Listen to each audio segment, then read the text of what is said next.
Hi, so apparently every time I show up here, Corey's not here, so apparently I'm the Corey repellent. My name is Hunter Golden, with the Right Stuff Copywriting. If you don't like Corey, you're going to love me. Bill Greider from JJ Threads. I don't know if I'm a Corey repellent or not. Glad to be here. Welcome to Businews.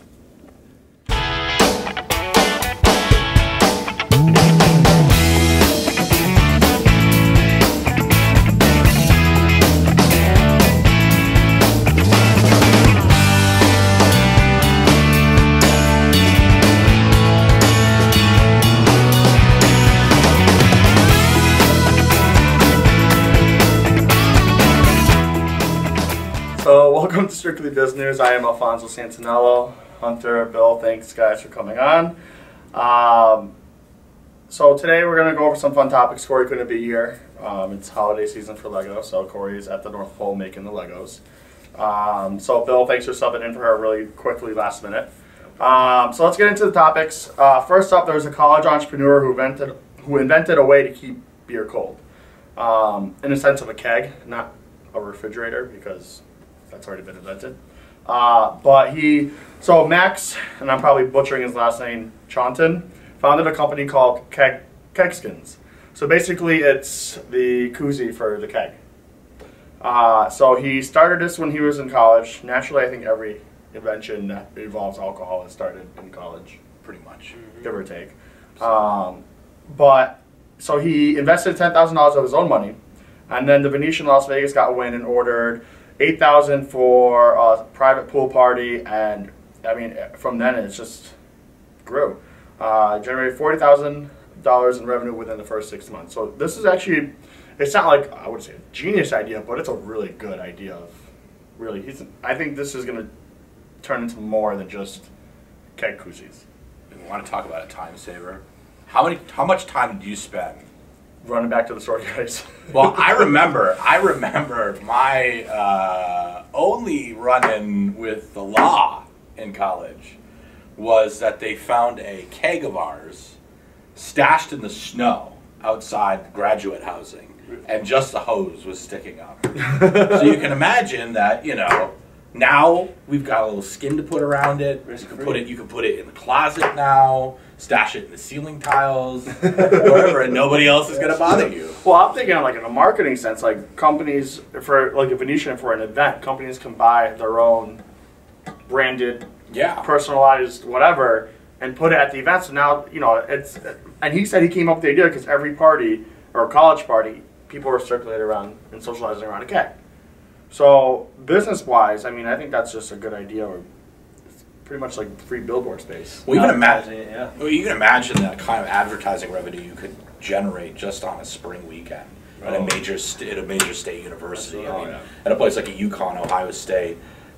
Springfield College doesn't do their big Stiuka week, at least to the magnitude that they used to. But spring weekend out in UConn, you're talking anywhere from 25 to 30,000 students, and you got the opportunity. I mean, if you go and you buy, I know they like rotate the houses, don't they? So, I mean, if you went and bought, Kegskins for just one of those parties and one of those situations, I mean, you're getting in front of tens of thousands of people that are going to be interested in your product. Yeah, I mean, they said prices go from $40 to $50, give or take.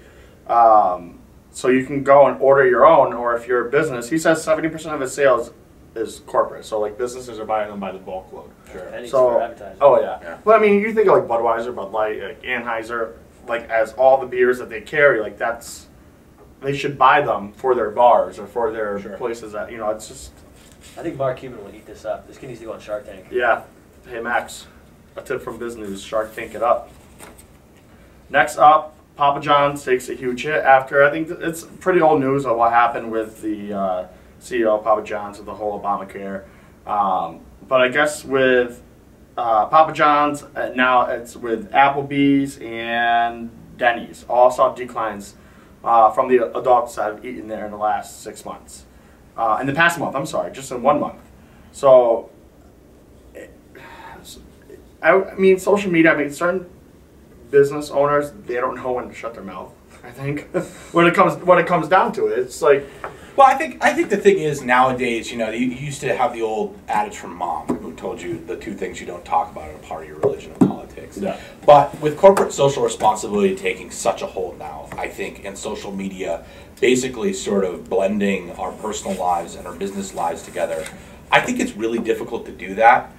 So that being said, I mean, I think it's almost unavoidable that at some point as a business owner, politics comes into play. I mean, we do business with the brands that reflect our values now. But at the same time, I mean, I think there's that sort of, I think there's that hesitancy, that fear of wanting to talk about politics.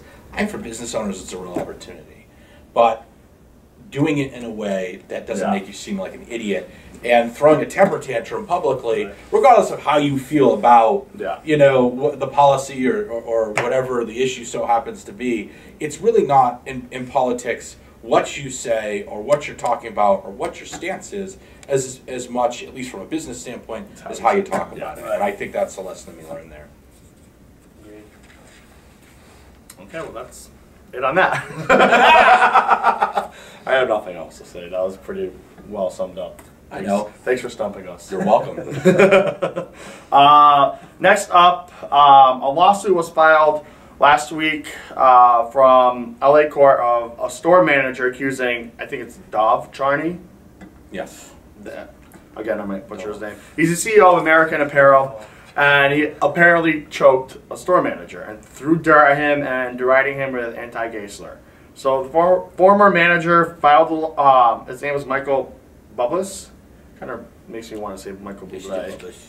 I was thinking of Finding Nemo. Not that I'm a parent. Like everything. Remember the guy who used to play Bubbles? He's in the fish tank with Nemo. He opens the tank. You know they're coming out with a part 2? I know. He's found.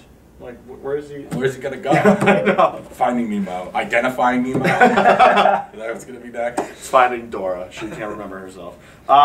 So the company, I mean, they're known for being everything made in the U.S., shipped in the U.S., everything like that. And since the company started in '89, he's actually had multiple acquisitions from him, between having employees perform oral sex and showing up in the office in underwear. And in 2011, 5 women sued him for sexual harassment. I mean, he doesn't really have a clean record. How does this guy keep going? That's my question. He's like the Playboy CEO here, right? Yeah. I mean... Do we ever say whatever? Well, have you actually read this guy's record? Because when you sent me this story, I went back just for giggles to look at it. And there's some pretty amazing stuff. I mean, this guy is crazy. Yeah.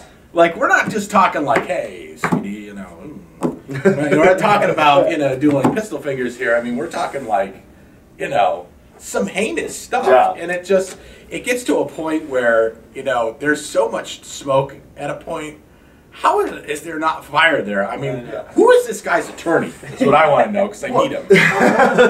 But, I mean, how does this guy get off? Because this stuff is crazy. Well, I mean, I don't know. I mean, in the sense of the company, isn't there a board of directors? Isn't there, how can you still be running the business?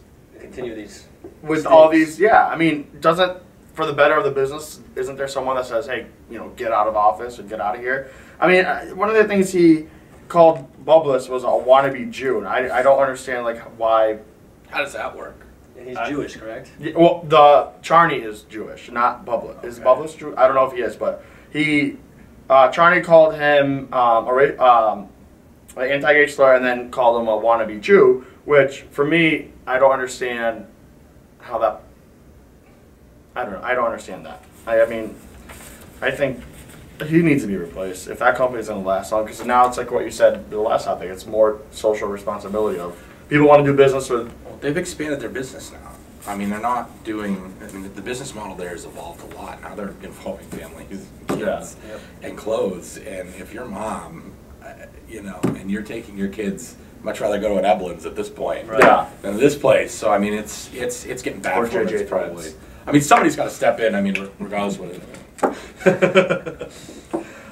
is. So last up, we actually talked about this maybe a year and a half ago or so. Judge orders Paul Seglia to pay Facebook $100,000 in fees. So this guy basically, in 2010, he went up to the court and said that he paid Zuckerberg $10,000 I think it was $10,000. Don't quote me on it. To help him build this website, and they would co-own it. Never got anything from Zuckerberg, and then Facebook was born. I guess it was similar to Facebook. So all this hoopla, and I guess in the last, let's see, he canceled 10 planned depositions in July and August at the last minute after Facebook had already paid its lawyers to prepare for and travel to the depositions. 7 were scrapped in less than 48 hours notice, and 3 were canceled in less than 24 hours. So pretty much the judge said, you're an idiot, and he's getting fined $89,000 in legal expert fees and nearly $7,000 for related travel that he has to pay to Facebook. I just keep picturing this guy sitting there with his lawyer the day before this was to go to this, right? And just like, his lawyer's looking at him, you know, this is not good. Hasn't he been through like 8 legal teams at this point? I think yeah. He's had like teams of You don't lawyers. really have a case here. I don't know what you want to do. No, but he seems to be the guy that just wants to be the guy who sues Facebook. I think you're right. Like without really suing them. Well, Like, he has an opportunity to face up to 40 years in prison. He's being that is an opportunity. he's being federal agents arrested him on charges for perpetuating a multi-billion-dollar scheme to defraud Facebook. So I mean, it's not like let me just sue Facebook and hopefully I get something out of it, any kind of money. Now he's being charged by Facebook, and now he's possibly facing up to 40 years in jail. That's what you get when you go against Facebook. If you're gonna sue Facebook, if you're gonna sue Facebook, sue them. Just sue them. I just wanted to go Don't viral. fake sue them. I say I'm gonna sue you. No, I'm not gonna really sue you. I'm gonna sue you for this. Just kidding. Actually, it's that. All right, guys. Thank you so much for coming on. And we'll be right back. We're actually going to talk to Bill and learn a little bit more about JJ Threads. Welcome back. I'm here with Bill Greider of JJ Threads. Bill, thank you so much for coming on. Pleasure to be here. So for the viewers that don't know, what is JJ Threads? So basically, JJ Threads is a online custom shirt company. So basically, you know, what you do is you go online, use your own unique style, whatever fabric you like we have on our website, you use it to design a shirt that's unique to your style and your personal preference. So who came up with this? How is it, where did it come from? So basically, Jay, who's our founder, Jay Witch, he moved to Hong Kong, you know, after graduating from Harvard a couple of years ago. He worked in finance, and one thing that Hong Kong's known for is their custom tailors. You know, they're world-renowned tailors. So Jay, you know, he felt the need to update his wardrobe, as many of us do from time to time. And you know, he realized that he had a lot of business shirts. The tailors, you know, everything he got from the tailor was great. Everything was well done, perfectly the way he liked it. But it was all very business formal, you know. And he wanted something that could reflect his style and designs with a little more casual aspect. So he went out around Hong Kong and around, you know, wherever he could find fabrics in different stores. And he started picking them up and these aren't like, you know, the Thomas Masons or Liberty Londons. These are just, you know, fabrics that he found. And that's how it started. And he used those to get a little more, you know, create more casual shirts. And he came back to the U.S., walking through the street, going to work, and just people would be like, "Hey, that's a nice shirt. Where'd you get that?" You know, and he realized that, okay, maybe there's a market for something here. You know, people can design it and use others' examples to come up with their own, you know, unique style. It could be more anything from formal to a little more casual. So, you know, I mean, there's a lot of competition out there. What makes JJ Threads different? Okay, so, you know, you're right. There are a lot of custom designers out there. One thing that's, I think, is unique about JJ Threads is the social aspect. You know, I don't have to tell you the importance of social in business these days. So what we're trying to do at JJ is make our business, as well as, you know, you're designing your style, but also in a way that you can share it socially with others, right?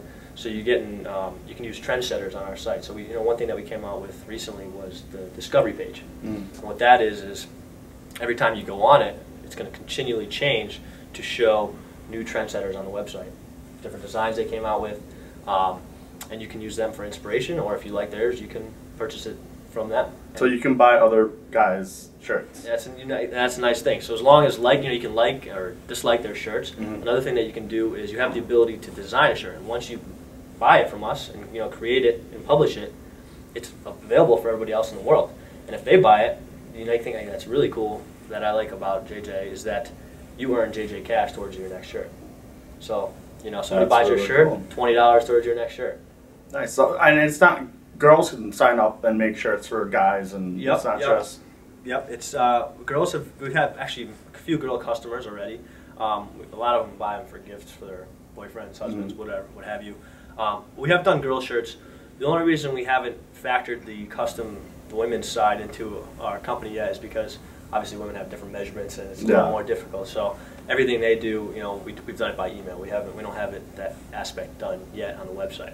We want to get this right first and then move into it. But that's something we see. These are all custom shirts. Yeah. These are all custom shirts. You know, these are all my designs. Believe it or not, you know, I've never been known as a fashionista, but it's kind of, you know, when you spend enough time on it, you can kind of get it right. And, so these are all my designs, and that's another thing about JJ that I really like is, you know, people seem to like in general, is that you design a shirt, you can save it, name it, you know, whatever. So it's a creative name that fits you, right? Yeah. So like this one, I call this one "Smoking Aces." This one was "Deep in My Plums," I think. That one at the end here. Yeah. But yeah, so you know, this is Commanding Officer. I made this for my cousin who became an officer in the Navy this year. So that's why it has the, you know, anchor buttons. Nice.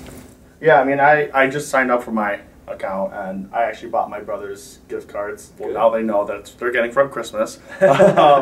But so people can buy gift cards and mail it out, and so if you don't know what your person you're getting a gift for taste are, we'll just have them make it themselves. So where can they find you online? So you can find us at www.jjthreads.com. No spaces or in between the JJ Threads, obviously. Our Twitter is very simple, at jjthreads.com. One thing that's been really big for us that we started recently, people seem to like, and I think it was overlooked, is the Instagram. Yeah. That's just straight capital at JJThreads. It's very easy. It's kind of a unique behind-the-look scenes of each business. I think people really like that. Yeah. So we post up pictures of new shirts every day. People comment them, we tweet them out, put them on Facebook. You can also find us on Google Plus as well as Facebook, like I mentioned. All right. Anything else you want to tell the viewers? Yeah. You know, you can find us on various fashion websites, menswear. One website that we're on right now is called Dos Coquetas, DOSCOQUETAS, and that actually stands for Two Fashion Flirts. It's two young ladies out of Hong Kong who did a nice cover spread on us. We do this with various fashion and websites, and one thing that we usually always do with them is we like to end with a contest. So Jay and I are, you know, we're really big on lacrosse. That's a aspect that we've used. So we've used that network a lot. You know, Paul Rabel, who is the guy in lacrosse right now, he does a lot for us. But we've always done a contest, design contest. So you can go on Dos Coquetas right now and actually they have a design contest where you can win a free JJ as long as you enter. So hopefully that's something we can do with the agency coming out. We will keep you up to date and we will get a Businews contest going. So Bill, again, thank you so much for coming on, and we will be right back. Thanks, Bill and Hunter, for coming on. I want to thank Corey for not coming on, and follow us on Facebook at Strictly Businews and on Twitter at Get Businews, and keep watching.